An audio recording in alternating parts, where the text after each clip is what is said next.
माननीय सदस्य परिणीति जी।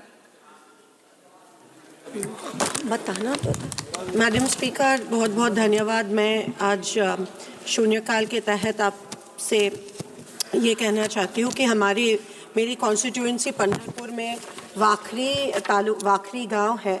वहाँ पे तिथे 5 दिवसापासून ऊसाचे शेतकरी त्या ठिकाणी आमरण उपोषणावर बसले आहेत आणि गेले 5 दिवस त्यांनी एक खूप तीव्र हे आमरण उपोषण चालू आहे। कारण का सोलापूरच्या आजूबाजूला जे साखर कारखाने आहेत त्यांनी त्यांचा जी इन्स्टॉलमेंट आहे, मुआवजा जो आहे तो 3200 ते 3500 रुपये फिक्स केला आहे। पण सोलापूरचे जे साखर कारखाने आहेत ते अजूनही शेतकऱ्यांना फक्त 2800 रुपये देत आहेत।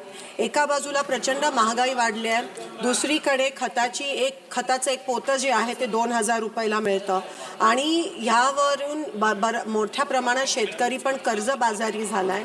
तर मी तुम्हाला एवढंच विनंती करते की सेंट्रल गव्हर्नमेंटने या ठिकाणी 1 मिनिट इंटरव्हीन करून उसाला पहिला हफ्ता जो आहे तो 3500 रुपये मिळाला पाहिजे, दुधाला 50 रुपये प्रति लिटर मिळाले पाहिजे आणि गुन्हे जे दाखल झाले ते परत घ्यायला पाहिजेत अशी मी निवेदन करते।